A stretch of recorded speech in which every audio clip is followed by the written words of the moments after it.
Yeah. Sources close to Yeah, really important. I was ready, but the place that they wanted to go was too dark. So Grandma made a fort, so we played in the fort. So we handled it the best we could. Emily is leading the Big 12 in minutes played. Just can you talk about just how important is it for her to be in the game, obviously, from what she does as a point guard, but just all together everything? Yeah, one of the things we talk about in every staff meeting is how do we keep Emily Ryan in the game? And that's how you game plan, that's how you practice. We're having a hard time because she's in the gym all the time, but she's got to be in the game. I mean, that's, she's the leader of our team. She runs our team.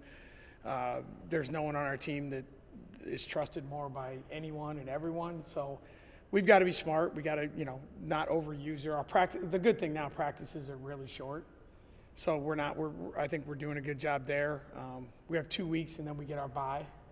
That'll probably come at a great time. We're going to need it. So, but she's the kind of kid that can keep going. And in college, we don't talk load management a whole lot. You only get to play 30-some games. Let's go play. So we ask her a lot. CB, our strength coach, does an amazing job of. We have more information than you can think of about what they're doing, how they're doing it. So I think she'll be fine. What kind of things do you have to talk about in terms of, like what you had said, we have to find ways to get her onto the floor? What do you have to do to make that happen? Because I think my first thought is just throw her out there. Yeah, I mean, you kind of you end up throwing her out there a lot, but I think a lot of it is the matchups and who she has to guard. I have to do a much better job of getting her off the ball and let Lex handle the ball every once in a while against pressure defense. And everyone's so comfortable with her having the ball in her hands, you kind of forget that. So I just have to make sure that Lex, and it doesn't have to be that often, maybe 1 or 2, 3 plays every so often, give Lex the ball, let she's in the game, but she doesn't have the stress of, it's like everyone now, like everyone beats up Ashley Jones, now everyone beats up Emily Ryan. I mean, that's the game plan, and you do it for 94 feet. So I have to do a better job of figuring out ways to keep her in the game, but not have her hands on the ball all the time. And we've talked a lot about that, and I think that's something we can do in the future, a much better job, and that's certainly on me. How has she handled it? And I guess going into the season, did you kind of forewarn her that you're not going to be sitting by me much? No, that's the way she wants it. I mean, when I took her out of the game the other day, she fell and it didn't get hurt, but she was sore, and we were going to put her back in, and then we decided not to. Luckily, the game was in hand, but she's, she doesn't want to sit. She wants to play. I think she's the kind of teammate that, and she's the perfect teammate because she doesn't want to be in the game to score points and get more stats. That's not what she's about. She wants to be in the game because she knows the other 4 people in the game and the entire coaching staff trust her with everything that we do. And it's like, the other night, if there's games she's made 1 basket or whatever. It's just, there's something about having her in the game that calms everyone down. And that's a good thing, especially with me. I was going to ask, how rare is that for a player to, again, the other night you said, I think she attempted 1 shot until she finally got one late in the game. That really does not matter to her. What matters to her is what's going on around her. No, every coach dreams of a kid like that. And I heard Matt Painter, who I'm a huge Matt Painter fan, say, I saw him quote something the other day, maybe I saw it the other day, but like, too many players value their worth with their jump shot. And that's not what Emily Ryan's about. She is a kid that, she wants to win the game. And she wants to be the person that, leads her team to win the game, and she wants to be the last person at the press conference. That's unique. It's I don't know if I've ever had anyone like her, and I don't know that we ever will. It's just, she doesn't care about the stats. The only stats she cares about is turnovers because that's where she feels she let people down. The other stuff, it's, hey, what do you want me to do? When do you want me to do it? And what am I doing every single play to make the other 4 people do their job better? And it's a unique thing, and we're just really lucky to have her. Does she have that like wiry toughness that Stacy Freeze had, but you don't think she's that Yeah. tough. No, I think when you look at her, obviously she's not going to be, she's not the most athletic kid in the building by any means. But, I mean, it's just her IQ, her toughness, her want to, all those words that we all want to attach to players and people. But the kid is a winner. She's a leader in every sense of the word. And I think and the other thing, Chuck, she knows.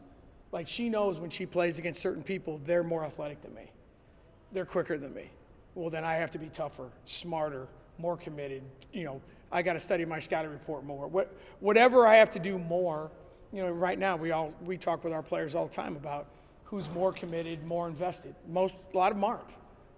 They just aren't. It's just not in their DNA maybe. But for Em, that's the way she is every day. She's in here at the same time every single day doing the same thing. Because it's like, that's what I do, and that's what I'm going to do, and I'm going to have to pull a Bridget and lock her out of here someday just to get her to I did it with Bridget a couple times. She's still mad at me for it, but I'm going to have to figure that one out with them. Like, turn the lights out and make sure the gun doesn't work, or take the balls away or something. We're going to have to come up with something. Is there a game you can remember where you took her out that she got pissed? Well, if I took her out, if I took her out, she got pissed. There haven't been many games I've taken her out. Yeah. There's not like a moment that stands out. Not really. Not specifically. No. It's just you just know that that happens. But the thing about it is too, when you take her out of the game, even the other night, she was frustrated and a little bit banged up. She's still coaching from the bench. She's still talking. I mean, the thing about it, the example that everyone's like, give me an example of her being the leader. At the end of some of the games that we played, and Mary Kate gets in, or Sean gets in, or Vic gets in, she is coaching the living daylights out of those guys from the bench. Where everyone else is just sitting there looking at their parents, thinking about what's for dinner, whatever. That kid's engaged with her team the entire game, every single play. That just does not happen. It just doesn't. And it's, I've said this to you guys many times. My high school basketball coach way back in the day said, if you don't, point guards are a gift from God. And if you don't have one, you're in hell. And God's looking over us. Thank you for Emily Ryan. I remember you saying a couple of years ago, it felt like you were on hot water 1 year. Yeah, I've been there many times. You feel those flames licking at you. Oh, yeah. Yeah. Do you have any thoughts on what's led to TCU's 0-7 start to Big 12 play?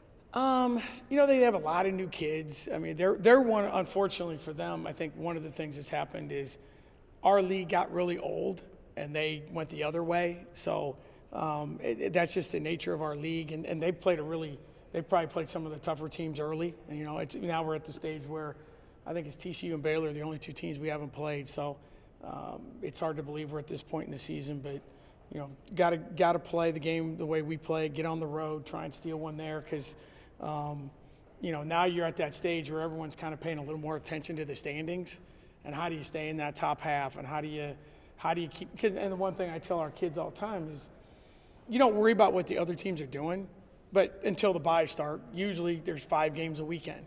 5 teams win, 5 teams lose. And when we win on Saturday, we gained on 5 teams.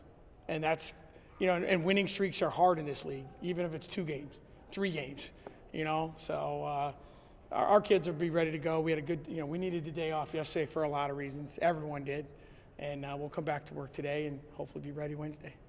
Are you still adjusting, in a sense, to life after Steph? Because your rotations, obviously, the makeup of them changed, Yeah. but probably the number of them changed too. Yeah, no, I don't know that we'll get it figured out, Rob. I mean, really, I don't know that we'll figure it out by the end of the season. I do think what we've come to grips with is, we have to find the right matchups for Mo, Izzy, and play Nye at the 5.